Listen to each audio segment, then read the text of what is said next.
if we leave here today, we could be 1,000 miles away. Take to that road, see how far it goes. Homeward bound we could go. That country's in our bones. All the trouble that you know, empty out as you go.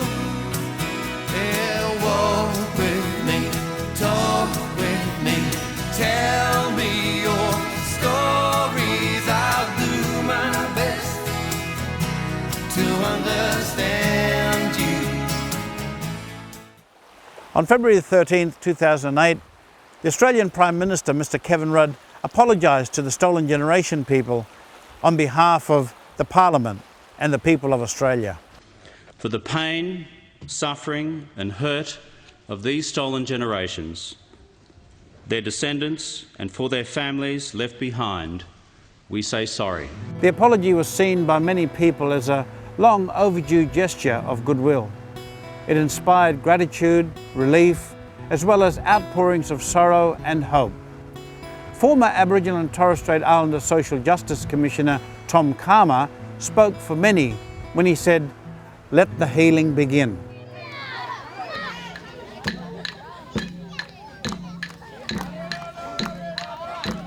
In many ways, the important healing that has to begin is the mental healing, the kind of healing that'll bring about social and emotional well-being. The challenges to social and emotional well-being of Indigenous Australians are often similar to those faced by non-Indigenous Australians. But for remote Indigenous communities, these challenges are multiplied by geographic isolation, extreme weather events, and the sharp end of climate change. It's usually the wet season. That's usually the difficult time, and the only way out of it is by playing.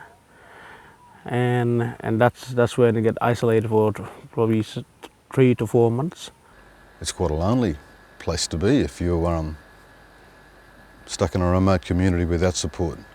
They're also dealing with dispossession, lots of culture and identity, and in many instances, separation from parents and or children. There's historical events that have happened and trauma associated with that, which puts people under more stress, and I think that ultimately can lead to the development of a higher number of Aboriginal mental health problems in Aboriginal communities. These challenges bring about low resilience, low self-esteem, and seriously compromise physical and mental health. It's well known that Indigenous community members are at greater risk of suicide than their non-Indigenous counterparts. Here in Nhulunbuy, suicide is a big risk. We have a lot of deaths here every now and then from suicide. Over the last 20 years or so that I've been observing it, there's been an increasing amount of evidence and research to suggest that there is actually a higher morbidity with regards to mental health and social and emotional wellbeing problems in Aboriginal communities across the rural and remote parts of Australia. Indigenous Australians know only too well what causes social and emotional well-being problems in communities. Loss of culture and spirituality leads to social disconnectedness and breakdowns in family and community relationships. These broken relationships can cause anger, grief, and low self-esteem. You have a dominant society, a Western society, which is in play. You have a strong traditional cultural society, which is still there, but clinging desperately to the elements and the values that it holds. That's a very difficult thing for young people growing up who have aspirations in that world, but at the same time wish to hold on to some of those value systems, of their culture. The lack of social, economic and educational opportunities amplifies these problems, and individuals, families and whole communities can be locked into a cycle of poverty that's hard to break. They don't think about work, like people, families want to talk to them, let them go and find a job so they can be recognized by people. But mostly they do is go out, they're on drugs, they're on alcohol, and they go crazy over that, you know. When it comes to drugs and alcohol, it's not isolated. People are growing their own plantations around, and then you have people who go down and bring drugs in from other communities. It's not just economic poverty that's a problem. Spiritual and emotional poverty gets passed on through generations and affects entire communities. What happens is, especially with us men, we don't talk to our loved ones a lot. We tend to bottle it up, and those feelings over time build and build until a family has a crisis, and then you're having domestic violence. Us men, we usually, we're very egotistic. We tend to keep to ourselves, oh, we're men, we don't need to talk to no one. But not like women, they tend to talk more often. Flesh and blood, flesh and blood, don't refuse me your love. More than words can express, more than wealth or success.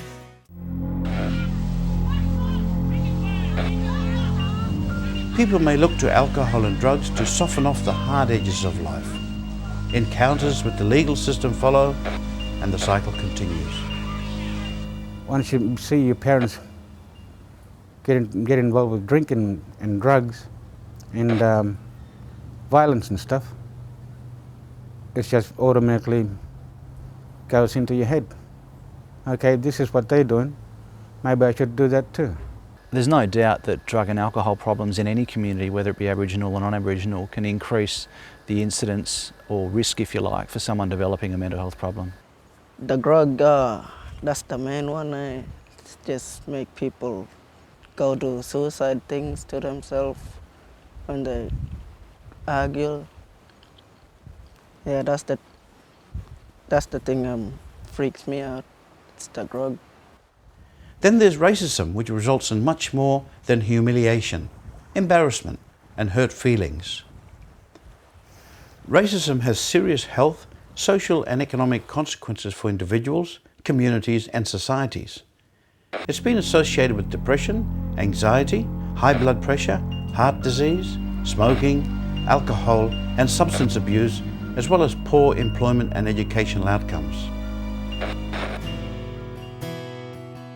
There's plenty of action and plenty of money being spent on physical health programs for Indigenous people. But most of this good work is done at the clinical end.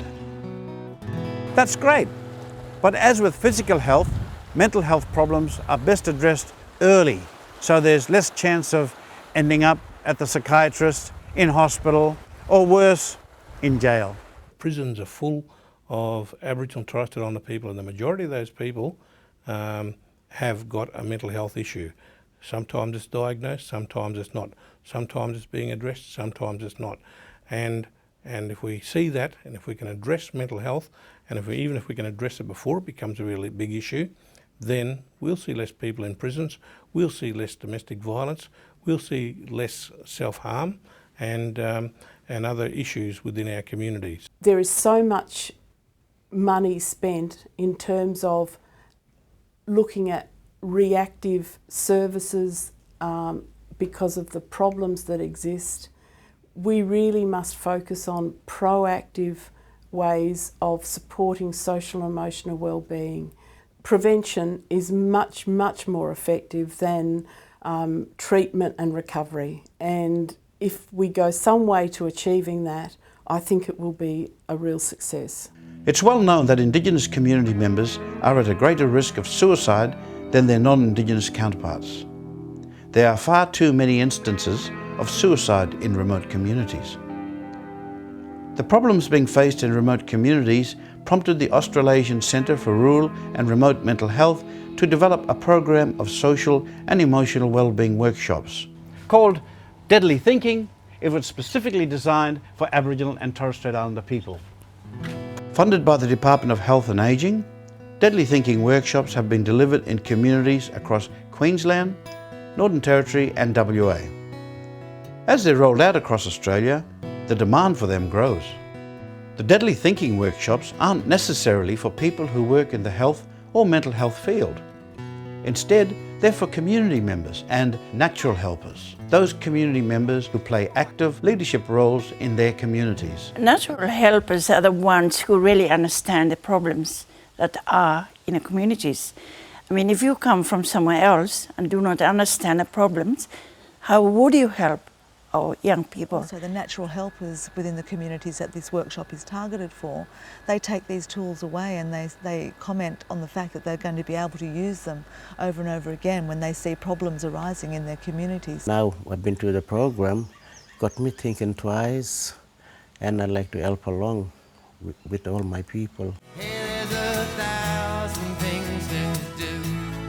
Let's start here with me and you. All the pain that you feel, all the hurt that seems so real. When you felt a little bit flat, you wake up, you're not feeling good. Had an argument with someone and you feel that didn't go very well. Each Deadly Thinking workshop provides an introduction to mental health and well-being and stresses the importance of yarning and keeping emotional well-being support networks strong. Who do we yarn to when we're feeling those times of, that crisis or that feeling that stress in our lives? Those triggers that activate our bad thinking. They come see me, I yarn with them, and what I think, what I yarn, I explain to them what I'm talking about. And I think that's where Deadly Thinking comes into its own, in that it encourages that yarning to continue, to talk about mental health problems and also talk about some skills and knowledge on how to deal with some of those problems. If that person feels comfortable about talking about his problem or her problem, then maybe I can help in some way by listening. Self-help techniques, help-seeking behaviours, change management skills and problem-solving skills are taught. Members within their own community can take that material and use it to help their own community, because that's really what they're crying out to do. I've been really amazed at the stories from communities about how they have the answers. They need some specific tools to help them to work with their own people. There's lots of things that you take for granted, but when you read about it and doing a workshop like this, like depression, suicide, it really hits you, that makes you feel like want to do something. I think it'll flow on into the community. They'll pass this information on to other members of their family. Very importantly, community members are made aware of the pathways to care and help, which are accessible to remote Indigenous communities. Like seeing the problems out in the community and didn't know where to look for that help, and now doing this workshop, came to this workshop, we know where to go now for that help here. The Deadly Thinking workshops are based on 3 fundamental principles: culture, language and confidentiality. The workshops are conducted by Indigenous facilitators who pay respect to the local elders and great attention to local culture. They ensure that the material is presented in accessible language. It's a one-day program. It's an Indigenous specific program. It doesn't use jargon. It's quite concise, and most importantly, it encourages people to tell their stories, or yarning if you like, in a safe and culturally secure environment. It encourages people to share their stories, share what they can offer other people in an environment that they feel comfortable to do so in. It's usually done within people they know, with people they know, and therefore I think people feel safer in that respect. An important feature of the workshops is the safe, confidential environment that the facilitators create to make sure participants are comfortable enough to tell their own stories and share their personal experiences. Good. It was a way of getting your feelings out and listening to other people, and not putting them down or insulting them in any way. There's 1,000 things to do. Let's start here with me and you. Gonna take a little time. Let's see what we can find. Workshop participants are given workbooks and other materials that are very important in creating the atmosphere of easy understanding and trust. They're presented in accessible language, and the illustrations by noted Queensland Indigenous artist Margaret Chatfield play a very important role in visually communicating concepts used in the workshop. Deadly Thinking workshops go for one day. It doesn't seem like a lot of time to give people ideas about tackling social and emotional well-being problems in their communities, not when communities have serious problems. There's always fights and things happening out in the open, and it's over simple little things, you know, that get out of hand and involves families later on. And then you got a whole community with the bloody families fighting. Sometimes workshops like these help families to understand. And that's what I often do during work hours and after work hours. I want to make sure that people understand what people are going through. Clinical programs need much more time than this. So what's the point of something that only goes for a day? It can't be any good, right? Wrong. Deadly Thinking is effective because it's quick and easy to understand. It's shaped a little differently for each community and each group of participants. But it's always based on Indigenous culture, and it always stresses the benefits of yarning to others and early action. Finish paying up and we go wait the next shift, yeah. Deadly Thinking helps people realise that they're not the only ones dealing with these tough mental health issues. This helps reduce the stigma that often surrounds mental illness. This is important because often it's the stigma that discourages people from seeking help early. If they see someone who have mental illness, they tend to stigmatize, him on various things, but they don't realize that, that could be them one day. They just keep it for themselves, go into locked doors and stay there, unless you have to call them out from the house. And come outside, take them down beach, more better, for fresh air. And it's shameful sort of, but it just comes and goes. When you feel better, could be a month after you're not that person again, you're a better person.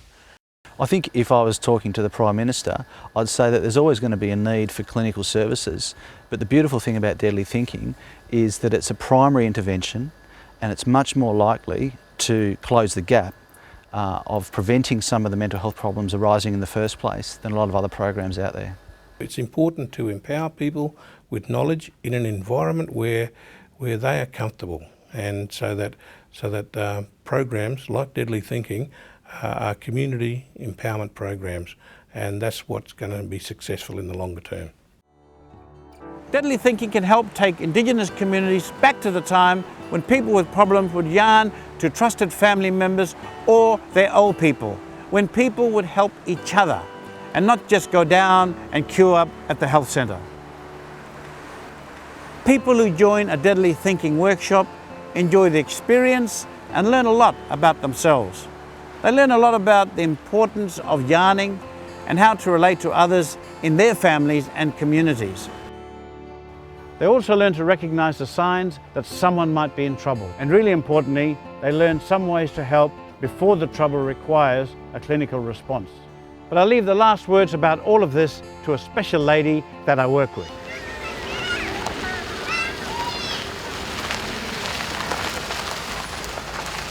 Hello, darling.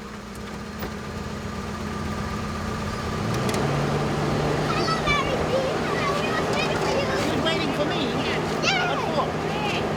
Oh, give me a hug. No. Come on, give me a hug. Nobody wants to hug me. Do you want to hug me? You say hello. Hello. Yeah. You say, I'm with Auntie Mary. I'm with Auntie Mary. Yeah. Give me 5. If we're ever going to achieve true reconciliation in this country, and if we're ever going to bridge the gap that divides us, we're going to have to build good, strong relationships. And relationships don't grow in the absence of social and emotional well-being. Yeah, that's my black ring, you can see. We're going to have to start talking to each other and listening to each other. And it's only when we really start talking and really start listening that we can put aside the bad thinking and start deadly thinking. To me, that is what I've been looking for a long time. I think that the Deadly Thinking workshop is very good for me.